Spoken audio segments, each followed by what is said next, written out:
E a terceira e última pergunta, colocam um 3 e dão a resposta, de que se constitui o rastro deixado pelos aviões. Está aí uma fotografia em que estão a passar para aí uns, há bocado estive a contar, estão para aí 12 aviões a passar, é incrível, ou que já passaram, não é? E esse rastro será fumo, será, não sei o que é que eles deixam para trás. Olha, gelo, diz aí o Luís Queixado, cristais de gelo. Mas é engraçado que aquilo parece nuvens. E há bocado estavam a dizer que as nuvens que era água em estado gasoso. E agora estão-me a dizer que aquilo que parece nuvens afinal é gelo. Outro diz vapor, outro diz umidade, condensado, gelo. Muito bem. Eu espero dar a resposta a estas perguntas ao longo da sessão. Se não der, no final vocês levantam a mão e dizem que eu não respondi a uma pergunta e fazemos essa resposta. O primeiro tema é a importância da consulta de previsões. E de uma ordem quase até prioritária, em primeiro lugar, é sem dúvida evitar acidentes. Portanto, há acidentes meteorológicos relacionados com avalanches, com trovoadas, com perda de visibilidade, com frio, com calor, não é? Por choque de calor, por hipotermia. E a meteorologia é uma das causas de acidentes que são das menos controláveis pelo homem, mas que podemos de alguma forma evitar, prevendo ou tentando prever ao máximo a meteorologia e para nos protegermos contra ela. Portanto, em primeira instância, é importante consultarmos previsões para evitar acidentes. É também importante para nós tomarmos uma decisão se a atividade é execuível ou não. Se vamos realizar ou não a atividade, se vamos levar a atividade para a frente ou se vamos cancelar a atividade. Num campo menos extremo um pouco, nós podemos não decidir cancelar a atividade, mas podemos fazer adaptações na programação. Podemos começar num sítio diferente, podemos fazer a atividade numa direção diferente, podemos encurtar a atividade em função da previsão meteorológica e até tornar a experiência mais agradável para quem está na atividade. E, em último lugar, tendo melhor conhecimento da meteorologia, da previsão meteorológica, conseguimos informar melhor os participantes, tanto sobre o equipamento necessário e adequado àquela atividade, como também sobre a meteorologia que vamos ter, portanto, para as pessoas estarem preparadas, se vai ter chuva, se vai ter sol, se vai ter frio. Então são estes os quatro aspectos que tornam importante a consulta de previsões. E se não estão convencidos, vou partilhar aqui alguns maus exemplos ou maus situações que sucederam. Portanto, uma é aqui em que morre um guia de canyoning e um cliente numa atividade na zona na Suíça, na zona de Saint-Gallen, e portanto, normalmente os acidentes mais comuns ou mais mortais no canyoning são devido a causas meteorológicas associadas a aumentos de caudal abruptos ou, portanto, repentinos. E isto foi um caso. Outro caso, que é ainda mais chocante, que remonta a 1999, foi quando morreram 18 pessoas, entre os quais, salvo erro, 2 guias e 16 jovens, que eram australianos, era um grupo de australianos e que estava a fazer canyoning também na Suíça, na zona de Interlaken, e que também devido a um aumento brusco e repentino da corrente, morreram 18 pessoas. Este acidente foi tão surpreendente e tão chocante e até agora, né, o acidente mais grave de que há conhecimento, que levou a repensar muita coisa nos aspectos do canyoning comercial, sobretudo na Suíça, do ponto de vista da prevenção e do ponto de vista das surpresas meteorológicas.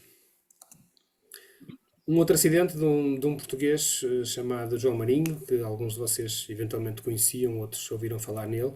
Ele era um praticante essencialmente de BTT, de alto nível, mas também fazia trail running e numa atividade de caminhada nos picos da Europa, foi surpreendido por um nevão e aquilo que se pensa é que ele deve-se ter protegido, ou acocorado ou protegido junto a umas rochas, e o corpo dele só apareceu na primavera seguinte, quando houve o gelo da neve. Foi uma coisa, claro, indesejável e lamentável de um grande atleta que foi surpreendido pela meteorologia e que não estava, segundo se averiguou, não estava bem preparado a nível de equipamento e pronto, uma exceção.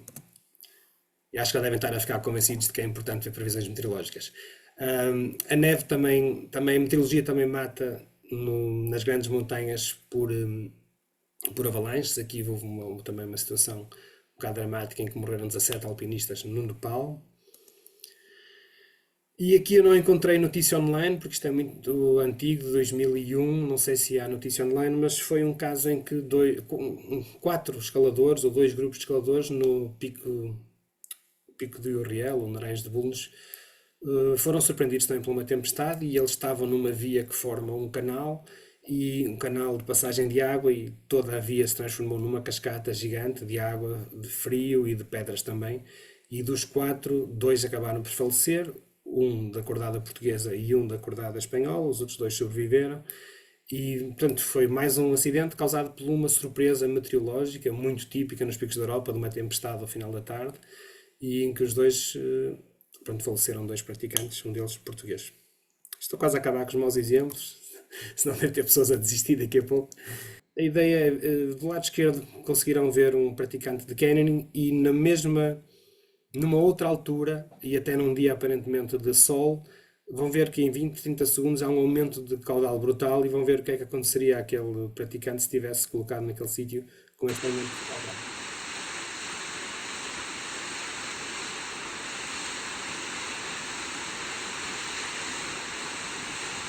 Portanto, do lado direito temos aqui um vídeo que tem, não sei o que está, tem, não sei o que é, 30 segundos.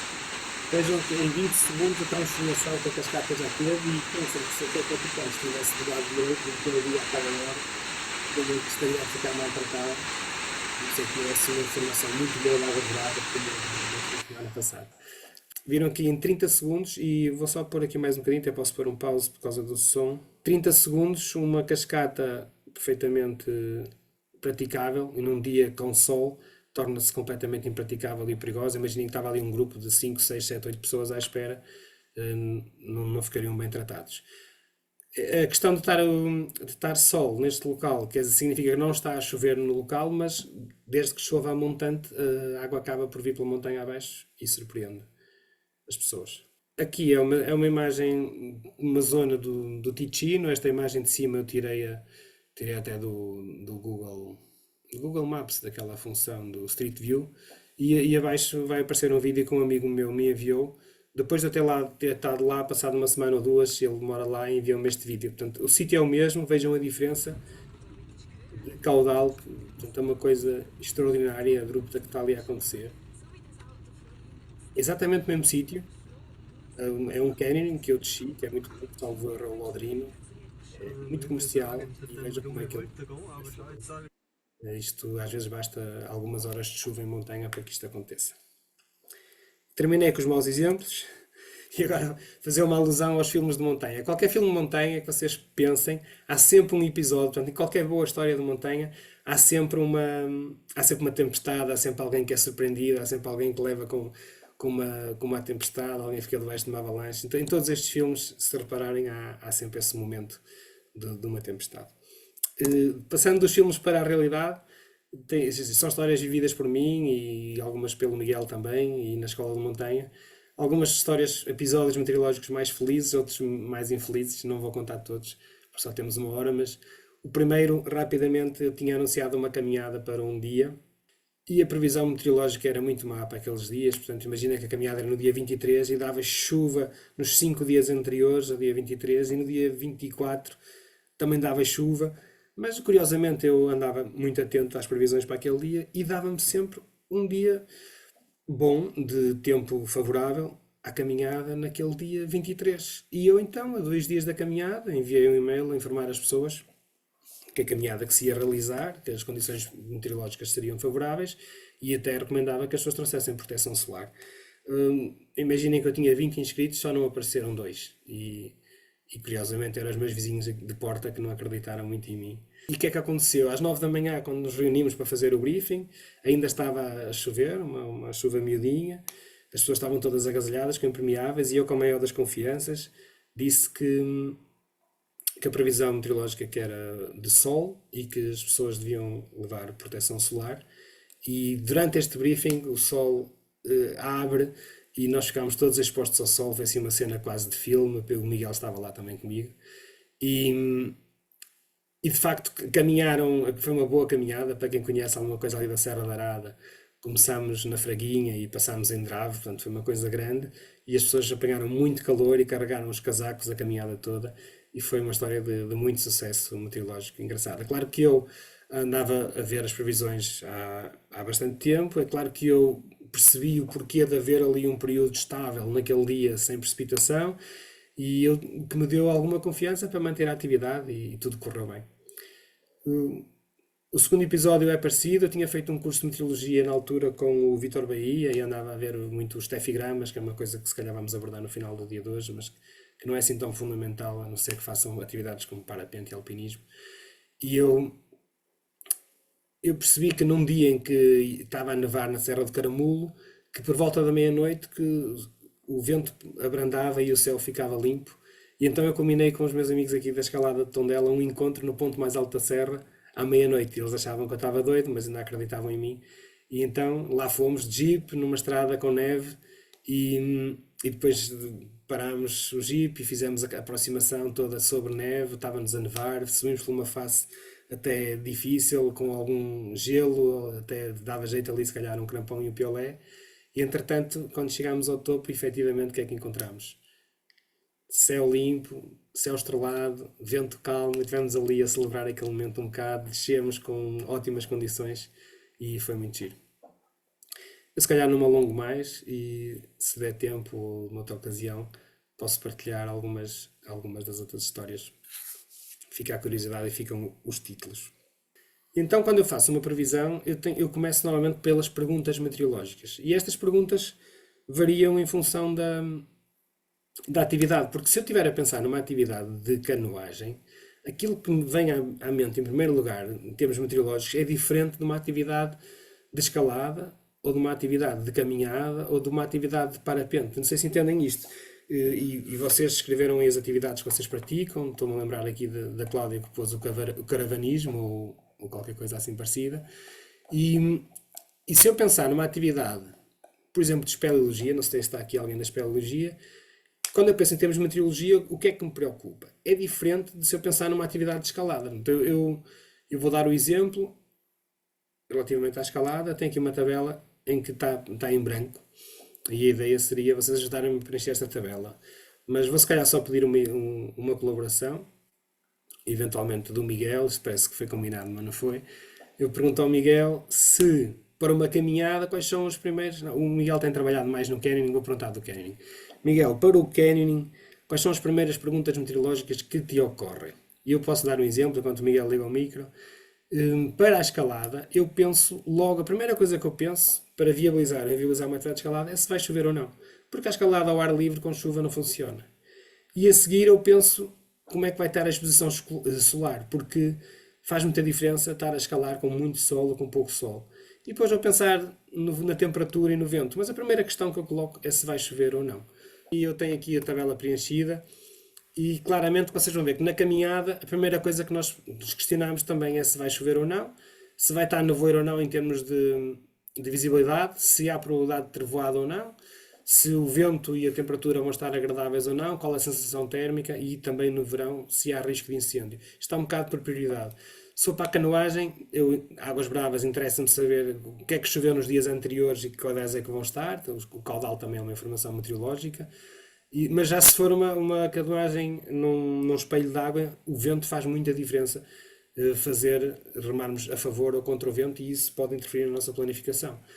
No BTT, estar a chover ou não, acaba por não ser assim uma coisa tão significativa, a não ser que se faça interferir na escolha dos pneus, como na Fórmula 1. Mas interessa se calhar saber o vento, a temperatura que vai estar para escolher o equipamento. O vento faz diferença às vezes na pedalada, se está de frente ou se está de lado, ou se está de costas. E por aí fora. Se percebem o conceito de que as perguntas que eu coloco são diferentes em função da modalidade que eu pratico. Então é um bocado essa a ideia que eu queria passar neste slide. Então o que é que nós, enquanto praticantes ou técnicos de desportos de montanha, precisamos de saber? E é aquilo que vamos abordar ao longo da aula. Portanto, compreender um pouco os principais fenómenos meteorológicos, fazer consultas das previsões e depois, quando vamos para o terreno, ainda é preciso avaliar as condições no terreno. Nós hoje não vamos abordar esta terceira parte, mas percebem a lógica e a sequência destas três coisas. Portanto, relativamente à primeira, compreender os principais fenómenos, e agora vamos aqui explorar aqui um bocadinho as variáveis da meteorologia, portanto, a temperatura, vocês sabem que é medida em graus, normalmente Celsius, por termómetros, e que perceber que o que faz variar a temperatura não é só a exposição solar, mas também é o tipo de terreno em que nós estamos e a capacidade de absorção e de irradiação dessa temperatura. Portanto, o solo e as nuvens fazem muita diferença na temperatura, além do tempo da exposição solar e da incidência dos graus solares. A pressão atmosférica é um conceito que às vezes é difícil de compreender, mas basicamente é o peso do ar que temos em cima de nós e que varia muito em função da temperatura e da altitude também. Toda a gente pensa que tem esta ideia de que, à medida que subimos nas montanhas, a pressão atmosférica tende a baixar e vice-versa. O vento, visto aqui como deslocações de massas de ar, pode ter razões meteorológicas globais do planeta, ou pode ter razões locais, que são as brisas locais, que são interessantes e que vamos abordar um bocadinho à frente. A umidade, que é a percentagem de água em estado gasoso que uma determinada porção de ar pode conter. Portanto, então, vamos fazer aqui uma pequena análise do que é a atmosfera, do que são as nuvens, do que é o vento e do que são as massas de ar e as superfícies frontais, aquelas famosas frentes frias e frentes quentes. Vamos fazer uma abordagem muito rápida sobre isso. A atmosfera, como sabem, é a camada que envolve o nosso planeta, que é constituída por várias camadas, mas aquela que mais significativa para os fenómenos meteorológicos é a troposfera. Então a questão que se coloca é o que são as nuvens. E esta já vou responder então à primeira pergunta. As nuvens são aglomerados de partículas de água em estado líquido ou sólido, cristais de gelo, que estão em suspensão na atmosfera. Se pensarem o ar que nós temos aqui à nossa volta, neste momento, tem umidade, portanto, tem água em estado gasoso, a não ser que esteja num sítio absolutamente seco. E essa umidade que nós temos aqui à nossa volta não é visível aos nossos olhos. Portanto, o que nós vemos nas nuvens é visível. E se é visível porque são gotículas de água em estado líquido.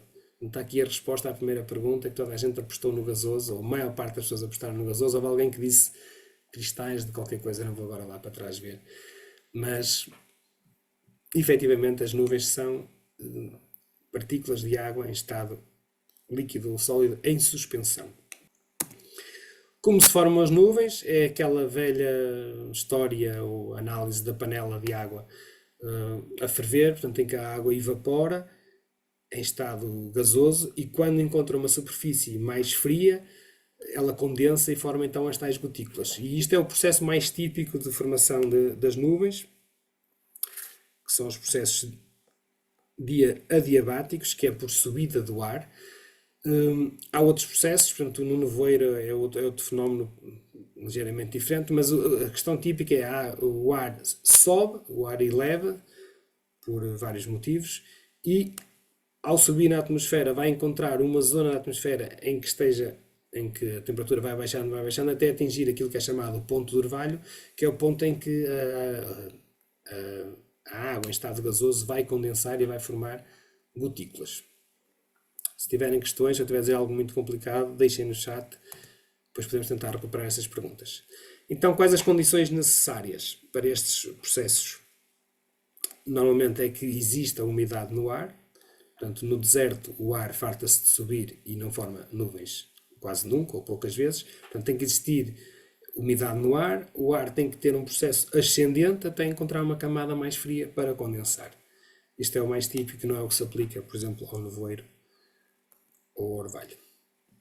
Aqui temos quatro formas, quatro processos da natureza que levam o ar a subir. Por um lado, as zonas de baixa pressão, onde o ar tende a subir, do ar aquecido forma centros de baixa pressão e tende a subir, que é o processo convergente. O processo orográfico, aqui do lado direito, refere-se. Este processo orográfico é quando uma massa de ar vai de encontro a uma montanha, claro que é levada a subir e isto também pode fazer condensação e as típicas nuvens que se vê no topo das montanhas. Aqui é um processo conveccional, que é quando duas massas de ar se encontram frente a frente, acaba por uma das soluções do ar é de ir para cima, porque não tem mais para onde ir. E finalmente o processo frontal, em que quando uma massa de ar frio e uma massa de ar quente se encontram, a solução, independentemente de qual é que está a progredir sobre o outro, o ar quente vai sempre para cima e forma também nuvens. Portanto, quatro processos aqui diferentes para nós percebermos o como e o porquê da formação de nuvens por várias razões. E temos aqui um quadro que representa os tipos de nuvens mais comuns ou mais conhecidos. Quanto à forma, há três tipos. Há os cúmulos, que são as típicas bolinhas de algodão. Há os cirros, que são nuvens muito fininhas e lembram pinceladas. E há os estratos. Os estratos são camadas horizontais que normalmente não permitem que se veja o sol através delas. Portanto, quanto à forma, há estes três tipos. Quanto à altitude, há as nuvens altas, médias e baixas. Os nomes são uma curiosidade, tem interesse académico e tem interesse para algum tipo de consultas, mas até se quiserem decorar a seguir eu posso fazer algumas perguntas. Então temos os cirros como estas nuvens mais fininhas e depois há aqui uma combinação, quer dizer, quando os cúmulos, que são as bolas de algodão, são altos e fininhos, formam-se os cirrocúmulos. Quando à volta do Sol ou da Lua se forma um halo e que dificulta a visibilidade da Lua, temos um estrato muito alto, portanto é um cirrostrato. Mas se ficarem com os cirros, com os cúmulos e com os estratos, já sabem, três tipos de nuvens. E vou passar já aqui para a cumulus-nimbus, que é a nuvem mais famosa dos cursos de meteorologia e dos cursos de guias de caminhada e de canyoning e de escalada, porque é aquela que representa uma maior ameaça. Este tipo de nuvens tem uma extensão vertical gigante, tem um potencial de descarga elétrica muito grande, de trovoada e também de descarga de precipitação, e podendo surpreender com imensa chuva em pouco tempo. Estas nuvens, tipicamente no verão, são formadas da parte de final da manhã, início da tarde, e uma nuvem destas pode se formar em pouco mais de 20 minutos. Isto tem cerca de 8 km de altura. E no inverno estão associadas a frentes frias, mas no inverno normalmente não são tão notórias porque toda a atmosfera está cheia de nuvens e às vezes é mais difícil de as localizar. Portanto, cirros são estas pinceladas de nuvens altas e fininhas. Se perguntarem a uma criança ou ao vosso avô ou a alguém, intuitivamente, esta nuvem não é uma nuvem que tem uma ameaça de chuva forte e a curto prazo. Elas são efetivamente indicadoras de umidade no ar e eventualmente estão associadas à aproximação de uma frente de ar quente e eventualmente poderão antecipar uma chuva dentro de 24 a 48 horas, se calhar mais para as 48 horas, mas tudo isto é variável, tudo isto pode ter outras condições a alterar. Mas, efetivamente, se eu estiver numa atividade de montanha e o céu estiver assim, sobretudo este azul escuro e estas nuvens, estes farrapinhos de nuvens brancas, eu acho que intuitivamente nenhum de vocês ficaria preocupado com uma chuva que estava aí a aproximar-se, certo? Penso que mais importante do que saber o nome da nuvem é ter esta capacidade, esta intuição de perceber se é uma ameaça ou não. Não, são cirrocúmulos, são cúmulos que estão em grande altura. São quase cirros, só que já formaram uns cúmulozinhos e chama-se cirrocúmulos. Dizer-vos que estas nuvens, também, voltando à questão, se vocês estariam preocupados, se estivessem aqui a fazer uma prova de um passeio de BTT, se estariam preocupados com a chuva destas nuvens. Eu imagino que não, porque está um céu azul, temos estas bolinhas brancas. Estas nuvens, inclusivamente, é o único tipo de nuvens que, mediante o comportamento que eu vou dizer, que até são indicadoras de bom tempo e de tempo estável e de não aproximação de chuva. Se elas se formarem ao longo da manhã e se nós virmos que a meio da tarde começam a dissipar-se, se nós repararmos que elas estão a desaparecer e não a deslocar-se, mas a desaparecer, isso é um indicador de bom tempo. É a única nuvem, daquilo que eu sei, que é indicadora de bom tempo. Aqui a ideia que nós temos quando vemos isto é de que a nuvem está mais carregada, aquela parte escura por baixo, que eu acho que tem muito mais a ver com ser menos translúcida e ter mais sombra ou menos luz, mas dá aquela ideia de que está carregada de água e que vai começar a descarregar. Portanto, aqui já há uma certa ameaça de que poderá chover. Pode não ser já, depende de como é que esta nuvem evoluir. São estratocúmulos, muito bem, o Nuno Alves acertou. Obrigado, Nuno. E evoluindo, não tem aqui nenhum nimbostrato, mas tem aqui a famosa nuvem. E se virem as montanhas que estão por baixo, tem uma melhor percepção da dimensão, do gigantismo, gigantismo, do quão grande e quão ameaçadora é esta nuvem. Acumula os nimbos, muito bem, Marta. Eu já estive uma vez no topo de uma montanha de 1500 metros, estive exatamente por baixo de uma nuvem destas, ela formou-se e aproximou-se de nós, e quando eu estive mesmo por baixo dela era uma sensação estranha de ausência de vento, de silêncio, uma coisa, eventualmente a pressão atmosférica seria baixa, mas isso não é uma percepção muito concreta, mas foi uma sensação estranha sobretudo de silêncio e de alguma ameaça que acabou por não descarregar, mas algodão doce. Estas são as nuvens mais assustadoras e com as quais devemos estar sempre, enquanto praticantes e técnicos, devemos estar sempre a observar a formação delas e a deslocação delas. A chuva delas é muito localizada no espaço e no tempo, mas pode ter consequências graves para as nossas atividades. Passando agora para as movimentações do ar e do vento. Esta imagem simboliza um exemplo de um compartimento e acaba por explicar muito daquilo que se passa na natureza em termos meteorológicos. Se pensarmos, isto é um compartimento, está aqui representado a azul, o lado da janela, supostamente está frio lá fora e o ar aqui é arrefecido pela janela, e do lado direito o ar mais quente, que é aquecido por este radiador. Como vocês sabem e compreendem, o ar quente tende a subir, mas aqui no fundo, onde estava o ar quente que subiu, não se cria vácuo, não é? A natureza e a física faz com que algo tenha que preencher este espaço. Portanto, quando o ar quente sobe, outro ar vem preencher este espaço, desloca-se para cá para preencher este espaço. E aqui estamos logo a ver uma deslocação de ar.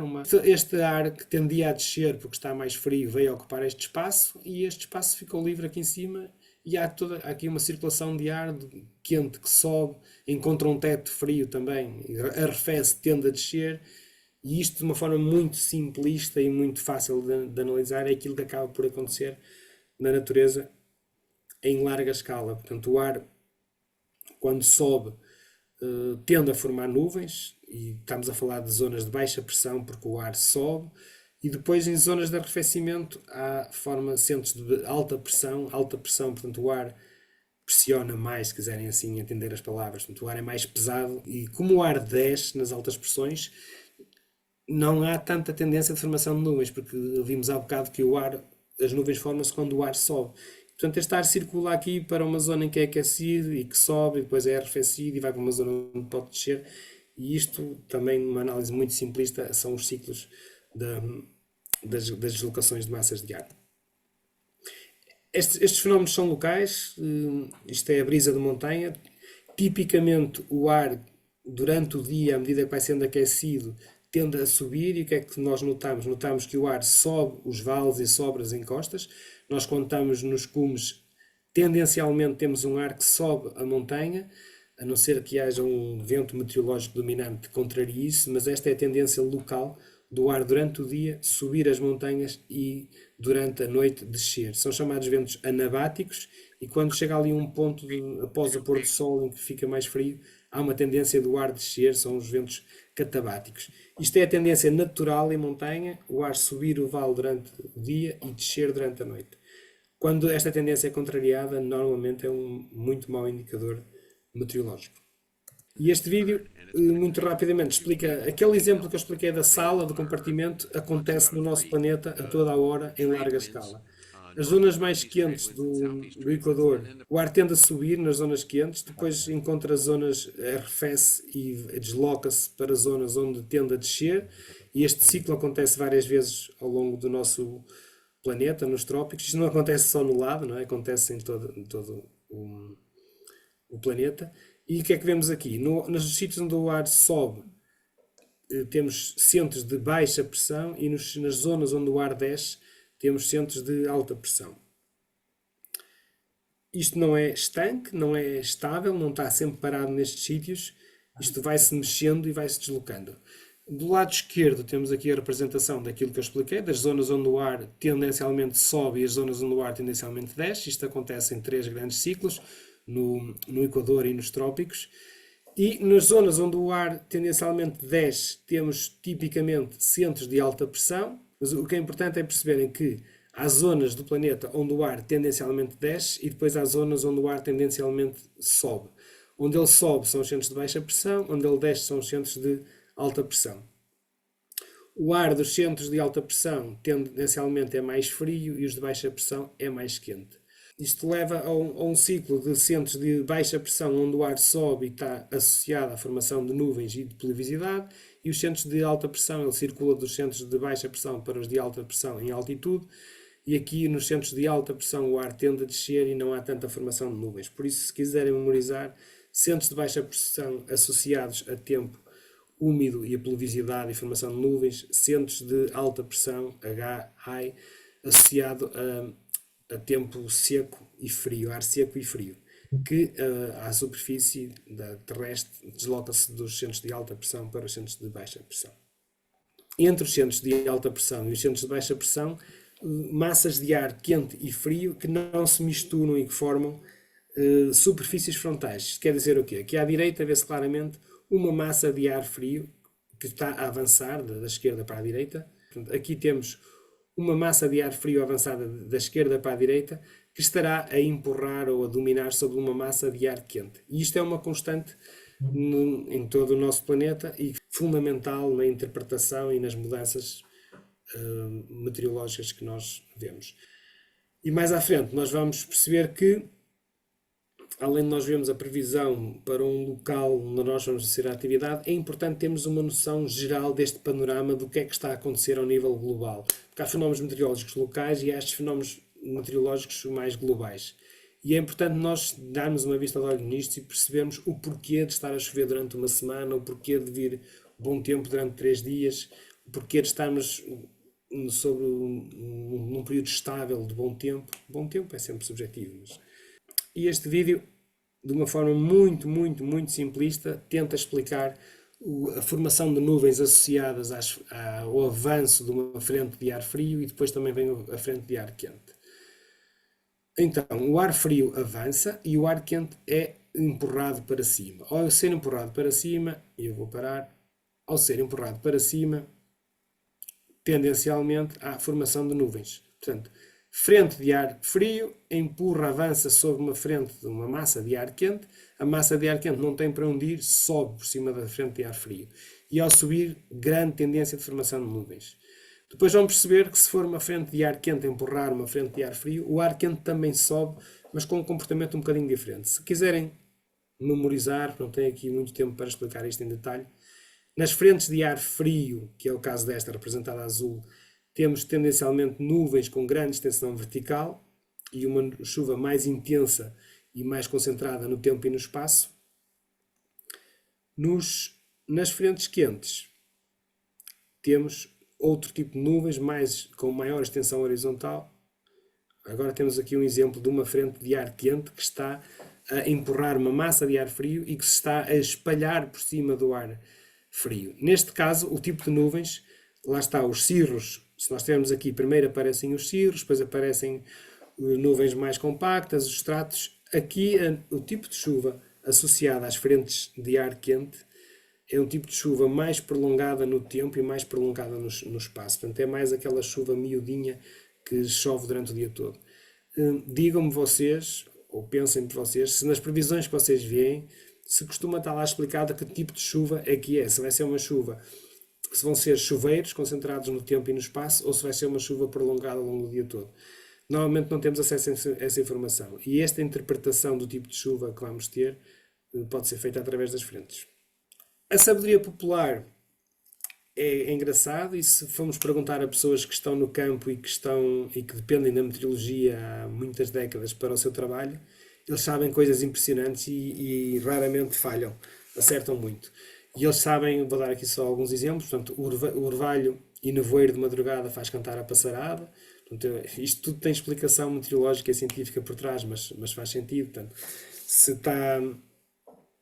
O nevoeiro é uma formação de nuvens baixas e que não tendem a subir porque há alta pressão. E se há alta pressão é um período estável em que o ar não tende a subir, não tende a formar nuvens e por isso quando há nevoeiro, neblina no vale pelas manhãs, é típico termos um dia de céu aberto pela tarde. Manhã e nevoada, tarde assoalhada, é a mesma coisa. Vermelho ao sol pôr é a delícia do pastor, portanto é um indicador de bom tempo. Vermelho ao mar, sol de rachar, é a mesma coisa. Agora, alguns indicadores de mau tempo, ou de tempo mais úmido, mais precipitação. Vermelho pela manhã é capa de lá. Vermelho alvorada vem mal acompanhada. Isto para dizer o quê? Para dizer que as pessoas com observação destes indicadores ao longo de tantas décadas, e se vocês precisam de saber isto, a nossa geração perdeu um bocado esta necessidade, mas vocês precisam de saber se amanhã é um bom dia para plantar ou se amanhã é um bom dia para ir com o gado ou para sair ou para não sair com o gado. As pessoas eram obrigadas a observar a atmosfera e a observar todos estes pequenos detalhes que lhes davam indicadores meteorológicos que nós hoje vemos nos telemóveis e nas aplicações. Mas eu, quando vou para estes sítios, quando vou para a montanha e quando vejo alguém a trabalhar no campo, eu gosto sempre de perguntar, então e amanhã, essa chuva, como é que vai ser? Ou amanhã, vai estar sol ou não? E as pessoas sabem isso muito bem. As previsões são feitas com base em dados recolhidos por diversos aparelhos, não é? Nomeadamente os satélites, os radares meteorológicos, os balões, e com base em algoritmos matemáticos feitos pelo homem e hoje em dia trabalhado por máquinas e por computadores, baseado em ciclos e em coisas cíclicas, conseguimos chegar a uma previsão. Como é que eu recomendo que vocês façam a vossa previsão? Eu, tendencialmente, isto depende. Se eu amanhã tenho que dar uma aula no exterior e quero saber se vai chover ou não, eu não vou ver um mapa de superfície, normalmente. Mas se eu tenho uma atividade no fim de semana, eu ando 5 dias antes a ver como é que está a meteorologia. E aí eu parto do geral para o específico. Quando eu digo no geral, refiro-me ao tempo e ao espaço. E quando eu digo específico, refiro-me ao tempo e ao espaço. O que é que eu quero dizer com isso? Eu não vou só saber, a minha atividade vai ser, por exemplo, no Rio Mondego, na zona de Coimbra. Eu não vou só saber qual é a meteorologia para o sábado às 2 da tarde no Rio Mondego. Eu não quero saber só isso. Eu quero saber, na região centro do país, qual é o comportamento meteorológico e como é que vai estar o dia, como é que vai estar a meteorologia nos dias antes, naquela manhã e nos dias seguintes. E eu gosto de acompanhar esta previsão geral para depois de certa forma, falta-me aqui a expressão, para me confirmar ou suportar a previsão que eu vejo para um sítio. Porque imaginem o azar da minha atividade ser ali em Penacova e o azar de estar previsto uma chuva enorme 10 km a norte e no local da minha atividade a previsão meteorológica dá-me sol. Isto deixa-me preocupadíssimo, não é? Porque se vai passar uma massa de água com chuva a 10 km, isto é falível e pode-me chover no sítio onde eu estou. Portanto, eu não quero saber apenas a previsão que as máquinas e os algoritmos fazem para o local específico da minha atividade, eu quero saber como é que está a meteorologia na região para perceber qual a fiabilidade dessa previsão local. É claro que se na região me der uma janela de 5 dias de tempo estável no país todo, é claro que a previsão para Penacova está certa, não é? Agora, se é um período super instável, eu fico mais preocupado. Para a consulta geral, de previsões geral, eu aconselho a consulta de mapas de superfície, que eu já vou mostrar, e das imagens de satélite. Para a consulta específica, eu aconselho a consulta de meteogramas, que se não sabem o que é, já vou mostrar, e os tefigramas é uma coisa já muito específica e muito avançada, e que eu penso que hoje em dia, por um lado, antes para encontrar um tefigrama tinha que se fazer tantos passos e tinha que se pôr um código e dizer que não era um robô. Hoje já há formas mais fáceis de chegar aos tefigramas que, se tiver tempo, eu vou partilhar. Eu vou falar de muito poucos, talvez só 2 ou 3, e vocês vão me dizer, ou vão estar a pensar, ou vão escrever no chat: mas eu prefiro este porque tem isto, eu prefiro aquele porque tem aquilo. Eu já passei por muitos sites diferentes e acho que todos eles são muito bons. O WinGuru, o MeteoBlue e uns quantos outros são muito bons. Ultimamente eu estabilizei no Windy e vou apresentar algumas características do Windy, mas eu acredito que de uma forma mais ou menos intuitiva os outros sites tenham toda esta informação, ou pelo menos quase toda esta informação. Mas eu agora estou habituado a ver este. Em termos de fiabilidade é muito bom. Ele também tem 4 ou 5 ou 6 modelos meteorológicos diferentes, por isso acaba por ter a informação que todos os outros sites têm. Eu acho que é muito user-friendly, portanto é muito fácil encontrar as coisas, é muito fácil ver as coisas. Mas ele também me dá muito a perspectiva geral, aquilo que eu vos falei do geral para o particular. Eu posso ativar Agora, se quiserem, convido-vos também a abrir o Windy nos vossos computadores, se quiserem, e eu vou dando algumas sugestões e vão vendo algumas coisas.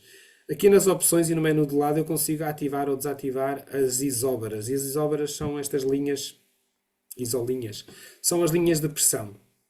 Eu gosto de as ter ativadas porque eu aqui fico logo com uma noção dos centros de alta ou baixa pressão. A única coisa que ele não me dá e que eu consigo mais ou menos intuir quando escolho aqui o menu da chuva, consigo intuir as frentes. Portanto, as frentes dão para perceber aqui. Não consigo perceber se são frias ou quentes, mas consigo perceber claramente algumas frentes. Vou então só sugerir ou mostrar um site que é o que eu considero mais fácil para ver as frentes, que é o Met Office. O Met Office, pelos vistos, tem que ir a Map and Charts e depois vão aqui isto costuma estar direto, costumo ter isto direto nos favoritos para aqui. E aqui vemos durante, salvo erro, 72 horas, vemos o movimento das frentes de 12 em 12 horas e dá para analisar aqui mais ou menos o que é que vai acontecer. Portanto, facilmente se vê que na quarta-feira, parei agora aqui na quarta-feira, está aqui uma grande confusão. Temos uma frente fria a vir aqui de um centro de baixa pressão e temos outra frente fria a descer de norte e possivelmente vão se encontrar. As frentes frias estão sempre simbolizadas a azul com triângulos, as frentes quentes estão simbolizadas a vermelho com bolinhas e depois há aqui as frentes. Aqui. Agora precisava de ajuda. Não são as oclusas, são as. Estou-me a esquecer. Que é quando uma frente fria apanha uma frente quente e forma este efeito. É, Portanto, quarta-feira vai estar aqui uma grande confusão. E amanhã temos aqui um centro de baixa pressão muito perto do continente. Agora parecem aqueles senhores do tempo a falar na televisão. Mas é giro, que eu antes não dava nenhuma importância a isso e agora gosto de ouvir o que é que eles dizem, o que é que eles explicam. Temos aqui o centro de baixa pressão com várias frentes. Miguel, eu acho que tu falaste, mas eu não ouvi. Não são as oclusas, são. São as oclusas, são. Porque depois há as oh, estacionárias. Estas são as oclusas, sim. Isto é chuva com fartura na terça-feira, na quarta-feira. Na quarta poderá haver alguma estabilidade, alguma calmaria, mas portanto, vamos ter 3 dias de bastante chuva. assim. Para o dia a dia, eu uso o Windy. Não é publicidade, apesar de eu ter conta premium, não tenho comissão. O Windy dá-me imensa informação, tem um menu que nunca mais acaba de funções. Eu agora vou explorar aqui só 4 ou 5 funções do Windy e depois queria só mostrar os meteogramas. Estou habituado a ver as previsões aqui para Portugal e para o sítio onde faço atividades. Se eu precisar de saber as condições de gelo na Serra da Estrela, se calhar já não confio 100% nas minhas previsões e se calhar já pergunto a uma pessoa que seja mais local e que esteja mais habituada a ver previsões. Se eu for para os Alpes, para os picos da Europa, para Marrocos, eu vou, se puder, perguntar aos guias locais como e onde é que eles consultam previsões, porque as pessoas sabem e estão habituadas qual é a informação mais fidedigna que eles usam no dia a dia e eu gosto de lhes perguntar e eles dizem, aqui para os picos da Europa há um site muito bom que se chama não sei o que, Meteo qualquer coisa e esse aí nunca falha e eu gosto de perguntar aos locais onde é que eles veem as previsões. Mas agora estamos a falar de Portugal e de onde a gente faz as nossas atividades mais frequentemente. O que é que eu posso explorar aqui no WindGuru? Primeiro, ele permite-me definir. Windy. Diz? Windy, sim. Windy. Ele permite-me definir os meus favoritos. Eu não sei porque é que os meus favoritos neste momento não estão visíveis, curiosamente. Se calhar estive aqui a mexer, desativei os meus favoritos, curiosamente. Mas pronto, os favoritos é nós estipularmos, nos sítios onde fazemos atividades, podemos colocar um coraçãozinho, eles estão aqui, pronto, já apareceram. Colocamos um coraçãozinho nos sítios onde fazemos atividades e é muito mais fácil. É muito mais fácil encontrar os pontos, não é? Eu, assim rapidamente olho para aqui e percebo logo que são zonas de escalada ou canyons que estão aqui, as Barracas do Casmil, para quem conhece. Mas em qualquer sítio do rato eu posso clicar com o botão direito, qualquer sítio do continente, não é? E posso pedir previsão para este local. E o que é que ele me vai apresentar? Vai-me apresentar um meteograma. O meteograma, que eu tenho que clicar aqui em baixo, em meteograma, é uma representação gráfica de vários aspectos, vários fatores, bastante mais dá-nos muito mais informação do que simplesmente ver no telemóvel aqui esta barra de cima. O telemóvel o que é que tem? Tem a temperatura, normalmente as aplicações normais, tem uma nuvenzinha, um sol, umas pinguinhas e diz às vezes a precipitação, mas aquilo às vezes até é difícil perceber a questão de se é por hora, se é de 3 em 3 horas, faz muita diferença e também a percentagem, a probabilidade de chuva também é um dado que é às vezes difícil de interpretar. Aqui no meteograma eu vejo rapidamente, para quem não conhece, as barras aqui em baixo verticais é a quantidade de chuva, neste caso está em milímetros por hora, porque eu tenho, esta é uma das poucas diferenças da versão premium, é que a versão normal é de 3 em 3 horas, aparece assim, e aí as barras vão ser maiores porque são relativas a 3 horas. Na versão premium eu consigo ver em termos de hora a hora. A chuva, esta barra pode ter 3 cores, pode ter um azul claro que é relativo à neve, e posso ir aqui para a zona da Serra Estrela e vão ver que possivelmente vai aparecer aqui na previsão de neve. Mudei agora ali para... Olha, por azar não tem. Mas pronto, as barras azuis escuras são chuva considerada chuva meteorológica, é uma chuva de origem ou provocada por fenómenos mais globais e que é mais garantida que aconteça, normalmente é associada às superfícies frontais, à passagem de frentes, e estamos a falar de uma massa de chuva que está a passar pelo continente naquela altura, portanto, ela não há como evitar, vai chover no país todo, vai chover naquela região toda do país, eu posso já mostrar exemplos. A chuva, as barras roxas, é chuva convectiva, é chuva baseada em fenómenos locais. Ou seja, o algoritmo consegue prever que naquela região vai haver formação de nuvens e precipitação por fenómenos locais de ascensão do ar, de pressão atmosférica e por aí fora. Esta chuva normalmente é mais concentrada no tempo e no espaço e é de mais difícil previsão. Ou seja, é mais falível. Pode chover, pode não chover, são os chuveiros abertas, chuva, é mais difícil de prever. A chuva, estas barras azuis, não há nada a fazer, vai chover com toda a certeza. Eu vou tentar demonstrar aqui onde haja um sítio com barras azuis. Ora, portanto, na segunda-feira, dia 17, diz que na zona aqui da Covilhã vamos ter imensa chuva. E eu agora vou fechar aqui o meteograma. Depois eu volto cá para mostrar outras coisas. E vou escolher aqui no meu menu uma imagem correspondente à chuva e trovoada. Está aqui. Não precisava ter aberto o menu. Não consigo fechá-lo. Chuva e trovoada. E se eu avançar aqui nesta barra, vão ver, eu vou vendo aqui todas estas manchas são manchas de chuva de fenómenos meteorológicos, não são fenómenos de formação local. Portanto, não há qualquer dúvida que no domingo vamos levar com imensa chuva, na segunda-feira vamos levar com imensa chuva. Portanto, aqui não há dúvida nenhuma de que vai chover, não é falível a vossa previsão. E aquilo era referente à quarta-feira, que chovia imenso durante a noite. Porquê é que vai chover imenso? Porque há aqui uma aproximação de uma frente. Eu posso ir depois ao outro site ver se esta frente é quente. Em baixo vocês têm diferentes modelos meteorológicos. Tenho este aqui que é o do Centro Europeu. Tem o GFS, que é o modelo americano. Não sei se estão a ver em baixo. Sim, onde está a mãozinha do rato? Sim, olha, finalmente apareceu. Este gráfico é um corte vertical da atmosfera e conforme a altitude dá-nos a intensidade e a direção do vento. Isto é útil, sobretudo para parapente. Vou voltar para o meteograma normal. Eu estava a falar aqui dos modelos meteorológicos que estão aqui em baixo. Temos o AROME, temos o METEOBLUE. O METEOBLUE não disponibiliza meteograma. Eu tenho que sair da função do meteograma aqui para a função básica e aí já consigo ter a previsão do METEOBLUE. O que é que isto faz? Isto, no fundo, está a comparar e a mostrar vários modelos meteorológicos diferentes que podem dar resultados diferentes, sobretudo em períodos instáveis. Em períodos estáveis todos acertam e todos estão de acordo.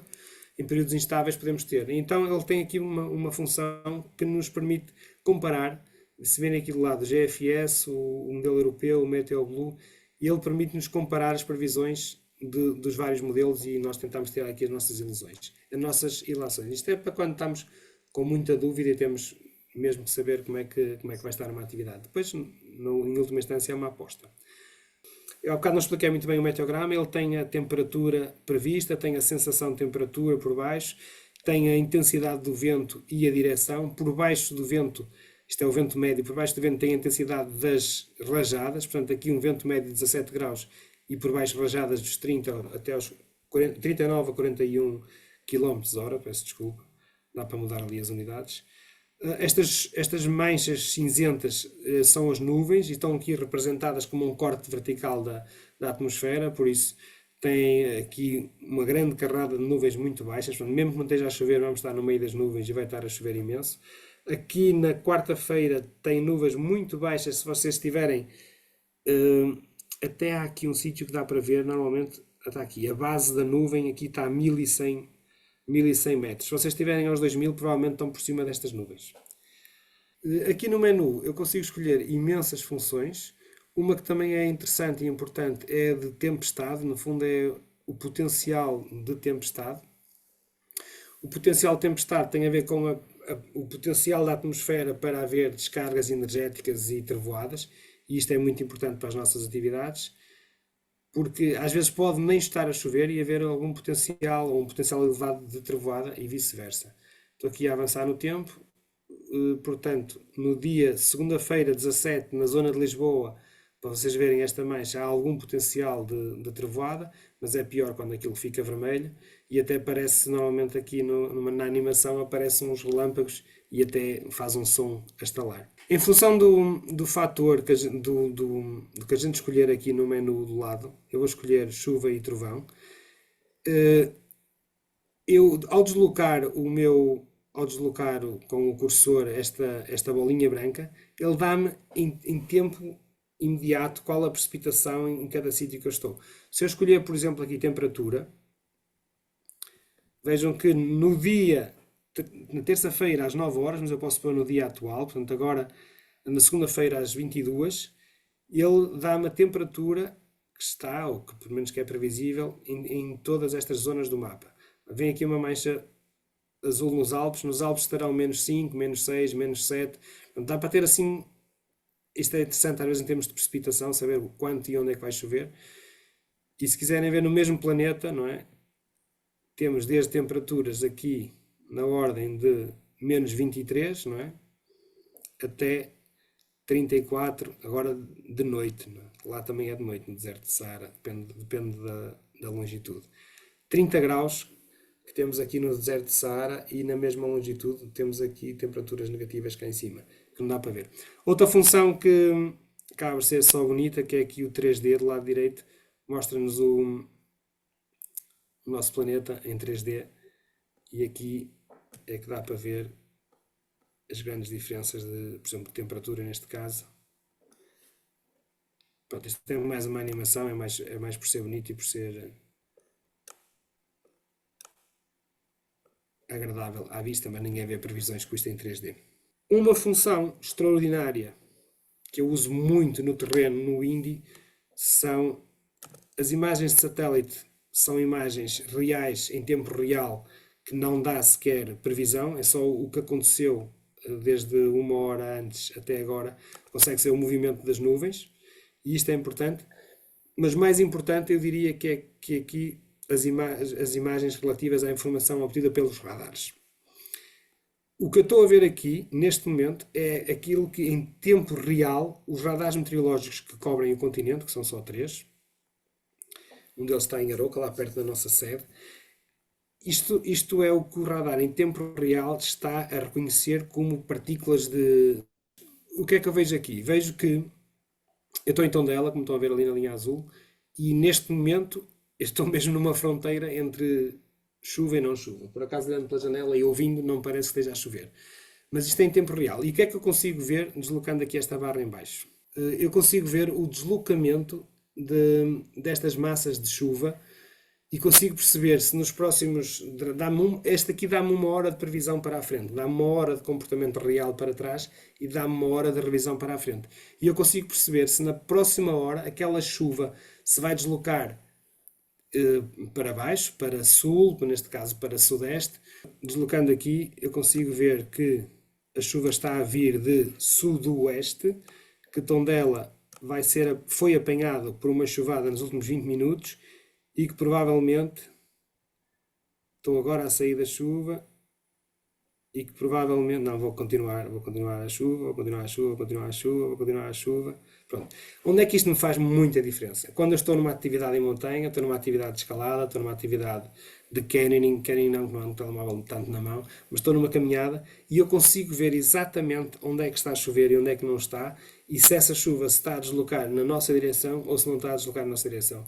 E às vezes eu digo coisas às pessoas do género: pessoal, vamos nos despachar para nos abrigarmos, daqui a 20 minutos começa a chover aqui.